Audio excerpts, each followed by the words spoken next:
I'm sure many of you have experienced sleep paralysis at some point where it feels like a ghost is pressing down on you. Generally, sleep paralysis doesn't cause any harm. The worst it might do is leave you feeling exhausted for the next day's work. However, there's an eerie folk belief involving a dark spell that can trap an evil spirit inside a pillow, allowing it to sneak out at night to harm the sleeper. In the most extreme cases, it could even result in death. The story I'm about to share is so bizarre that the main character never imagined, even in her dreams, that the one who would harm her would turn out to be her own family member. To make it easier to follow, I'll be telling the story from the first-person perspective. This story took place in 2009. A man named Mr. Rand reached out to me through a referral. He was in his 30s and ran a small company that dealt with architectural blueprints. When we realized we couldn't fully explain things over the phone, we arranged to meet in person. On his business card, there was an image of a religious-like flame. Honestly, I'm quite sensitive to these kinds of symbols, so I asked him what the flame represented. He told me it was a tattoo on his back. He explained that many years ago, he had spent some time on the black market near the Yunnan border, where he had dealings with the criminal organizations from Myanmar and Thailand. The tattoo was a mark from that time. Later, after getting into trouble, he was arrested and sent for re-education through labor for a few years. He never returned to Yunnan, but instead went back to his hometown in Chongqing.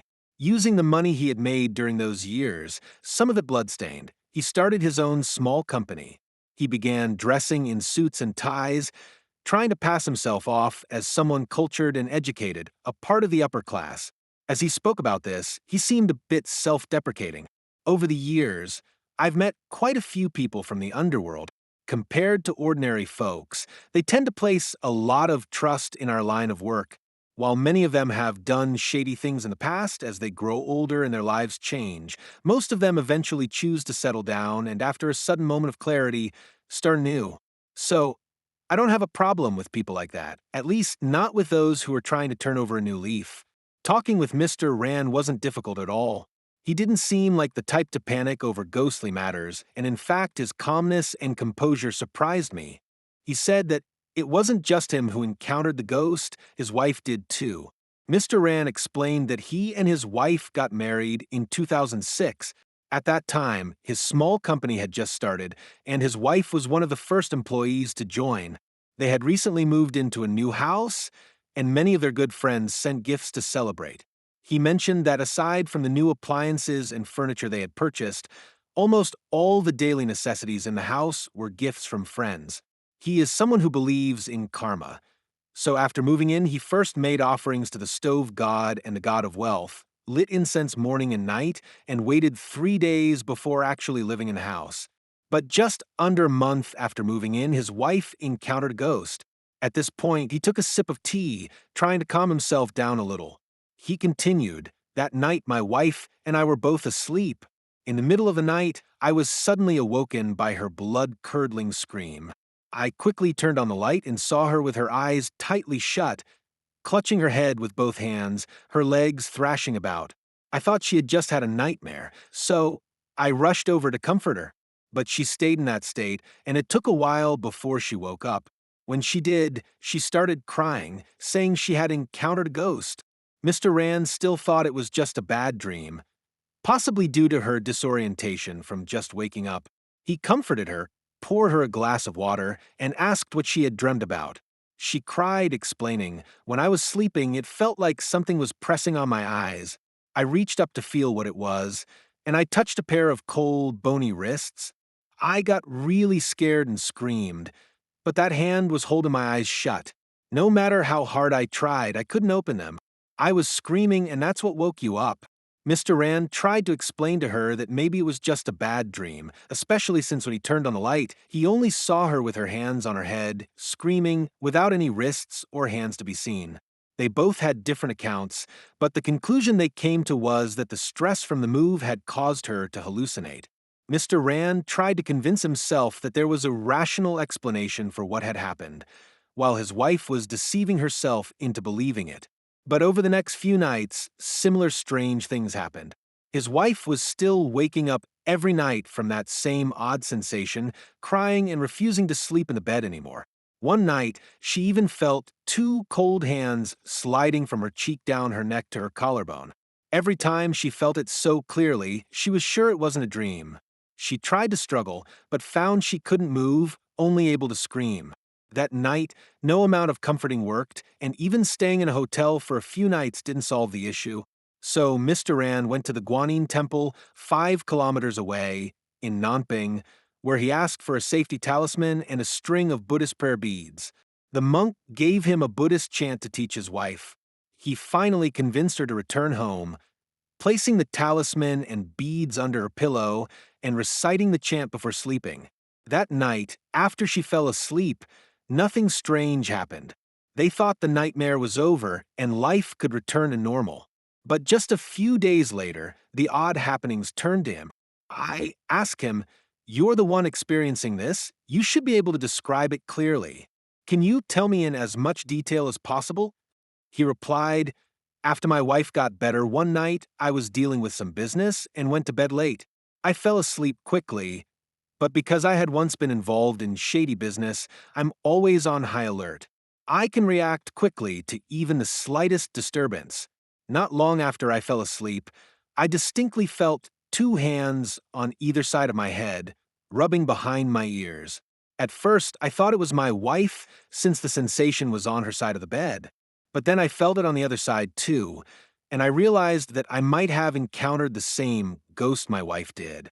I tried to open my eyes and sit up, but not only couldn't I open my eyes, I couldn't move at all. The only things I could move were my hands and mouth. I didn't want to scream like my wife, because that wouldn't help, it would just make her more scared. So I bravely reached out to grab the hand that was touching my ear. When I grabbed it, I felt cold, slender fingers. I was shocked, and I started silently reciting the Buddhist chant the monk had taught me. That's when I managed to break free. After he got up, he told his wife what had happened. She realized the situation was serious, so they started asking around for someone to help them with exorcism, and that's when they found me. I've encountered similar situations before, and that time was pretty terrifying as well. It was also a couple taking turns experiencing these things, but in that case, the ghost was even scarier. It crawled down the wall and used its hair to sweep across the couple's faces. When they opened their eyes, they saw a pale face hanging upside down.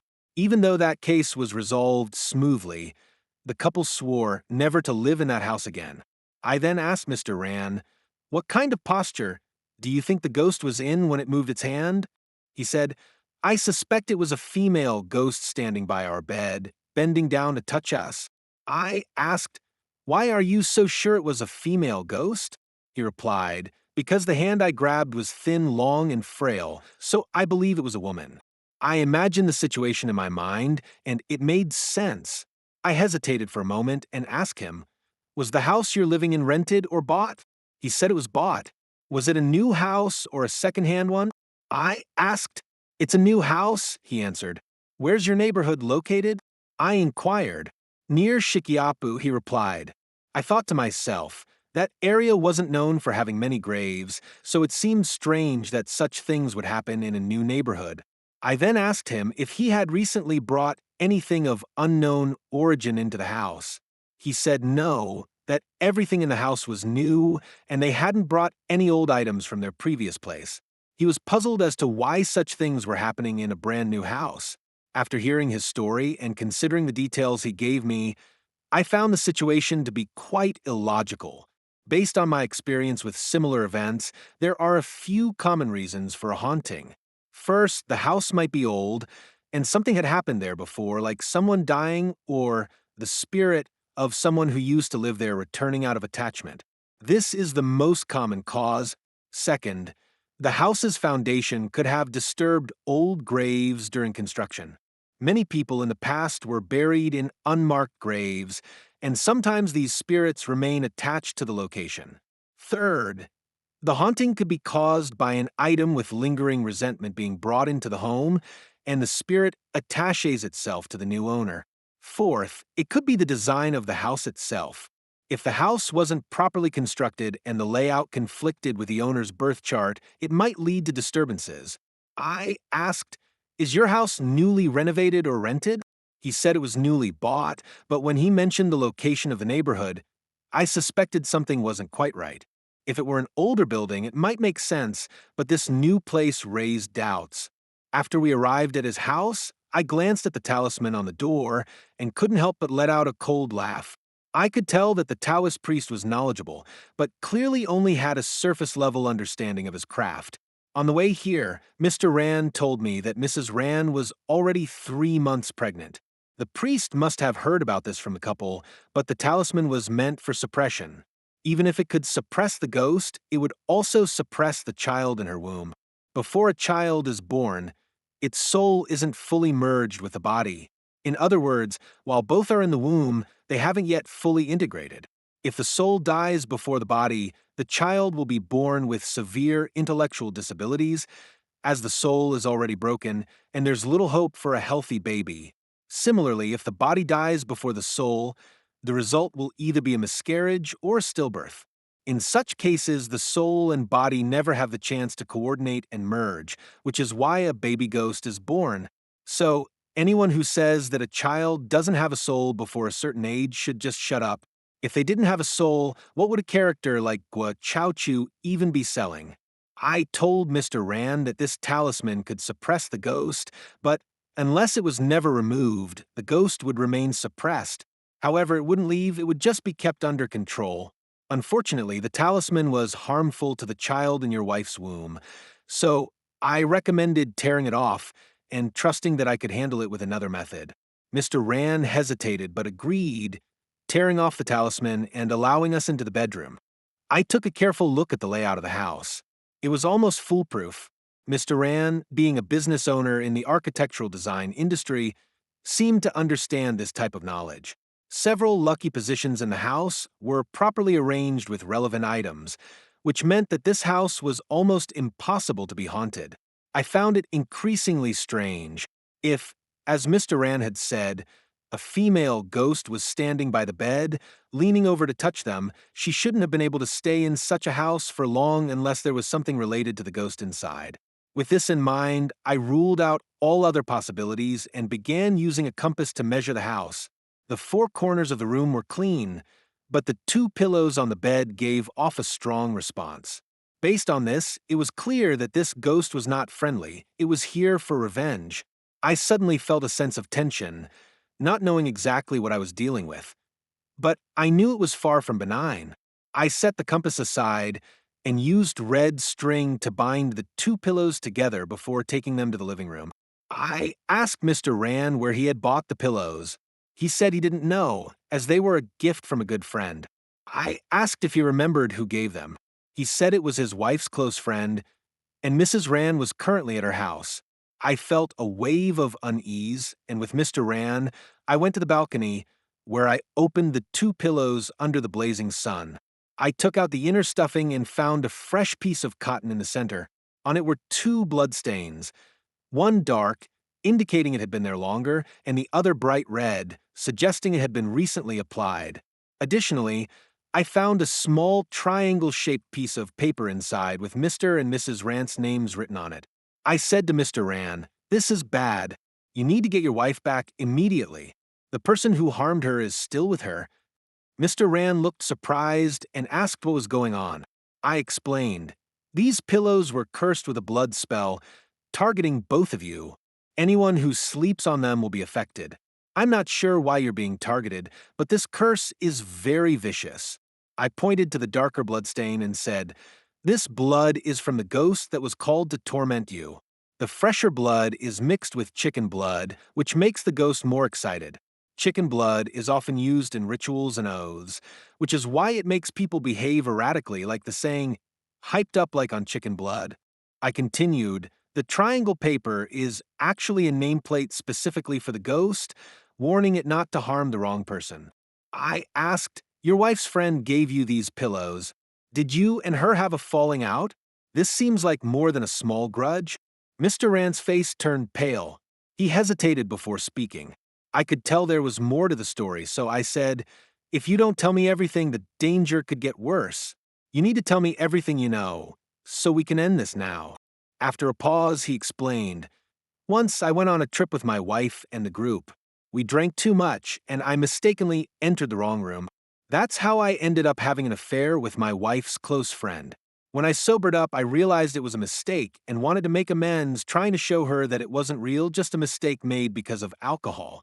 The woman cried, saying it was one thing if it was just a mistake between us, but if it got out, it would be a joke. Whether she liked me or not, we could never be together. He continued. Afterward, we became good friends again, but I never imagined that a woman's resentment could be so powerful. If she decided to seek revenge, it would be terrifying. Now it made sense. The woman wasn't willing to let go, and since she couldn't openly be with Mr. Rand, she took this vengeful route. She betrayed her friendship and used dark magic to try to destroy them, hoping to gain Mr. Rand once he was gone. It was incredibly cruel. But I couldn't help but wonder where she learned these dark methods and how she had gotten her hands on the blood-soaked cotton. Mr. Rand then told me that the woman worked as a nurse in a hospital. Suddenly, it all clicked. Nurses often deal with life and death, and sometimes they have access to blood from the deceased, especially those who died from heavy injuries or internal bleeding. The hospital usually disposes of or disinfects these materials, but perhaps she had taken some during transportation. As for how she knew the specific ritual to curse someone, I couldn't say. When a woman's desire for revenge outweighs reason, not only does the person who is targeted suffer, but so does the ghost that is unknowingly used. Her fate was sealed because such a blood curse, once broken, always backfires. And since I was hired to break the curse, I had no choice but to do so. However, I couldn't prevent the backlash. I told Mr. Rand to call his wife immediately, not to explain anything, just to get her home. I also advised him to cut ties with that woman from now on for their own safety. I burned the blood-soaked cotton, severing the contract between the woman and the ghost, but the resentment between the ghost and the couple still remained. I then placed the two triangle symbols together, added some rice, soaked it in water, and sprinkled the water onto the paper. As it became wet, the ghost's birth and death dates became visible. With this information, I could identify the ghost's identity through a medium like An Huang. I spent the whole afternoon at Mr. Rand's house, waiting for Mrs. Rand to return. Once she arrived, Mr. Rand explained everything, including the reason behind the curse. I had no intention of getting involved in their family matters, but once everything was resolved, I showed them how I removed the ghost that had been tormenting them. Before I left, Mrs. Rand asked me, "Where exactly did the ghost touch us?" I didn't want to leave any lasting trauma, so I told her what her husband had said. It was standing by the bed. But in fact, those hands were coming out from both sides of the pillows, slowly reaching for their necks. About 6 months later, I received a call from Mr. Rand. He said he saw a news story about a woman in Longxi Town, Yubei District, who was claiming to be harassed by the mafia. That woman turned out to be his wife's old friend. Mr. Rand, somewhat unwilling to accept the truth, asked me, "Is this what you meant by backlash?"